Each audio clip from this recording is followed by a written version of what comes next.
ताकि हर प्राणी आजीवन सच्चाई और धर्म के मार्ग पर निर्भयता से आगे बढ़ता रहे।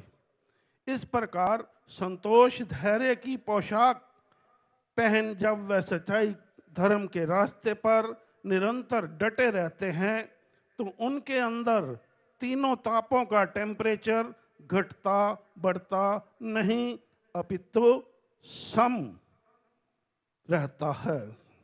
यह कार्य वह सहजता से दिनचर्या में जो आपसी वार्तालाप और व्यवहार होता है उस समय का सदुपयोग करते हुए भावी पीढ़ी को संतोष धैर्य सच्चाई और धर्म पर अटल बने रहने के सद्प्रभावों से परिचित कराते हुए कर लेते हैं। उन्हें इस प्रकार परिपक्व बनाना वह अपना कर्तव्य समझते हैं। वह इस कर्तव्य को हंसकर निभाते हैं क्योंकि वह जानते हैं कि ऐसा करना समाज के लिए हितकारी है।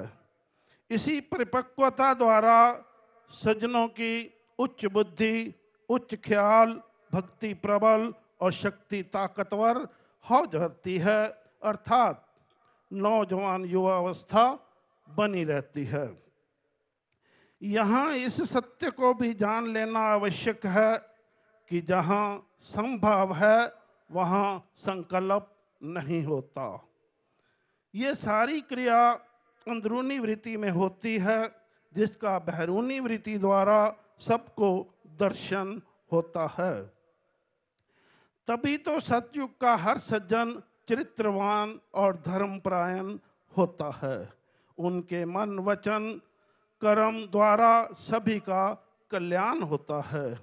कहने का तात्पर्य ये है कि उनको अपने नैतिक बल का प्रयोग संयमित रूप से संभव समदृष्टि अपनाकर खुद को, परिवारजनों को और समाज को संभाले रखने के लिए हितकर लगता है।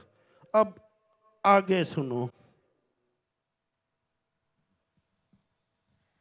सतयुग के सज्जन विचार ईश्वर है अपना आप के तथ्य और सत्य को स्वीकारते हैं। उन्हें 5 तत्वों के शरीर के अंदर अपने असलियत ब्रह्म स्वरूप, जिसका रूप रंग रेखा नहीं होता, उसका एहसास सदा बना रहता है।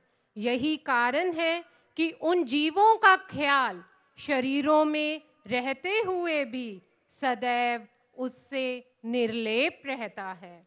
वे यह भी जानते हैं कि उनका अपना असलियत स्वरूप अर्थात ब्रह्म सत्ता ही हर अंदर कोने कोने डाली डाली प्रकाशित है। वे इस तथ्य को भी जानते हैं कि ब्रह्म जीव अभेद है, अभिन्न है और वही ब्रह्म ज्ञान का स्रोत है। इसलिए वे सज्जन उसी स्रोत से सत्य ज्ञान प्राप्ति हेतु अपना ख्याल ध्यान प्रकाशवल जोड़े रखते हैं, अर्थात उनका जहाँ ख्याल होता है वहीं दृष्टि होती है।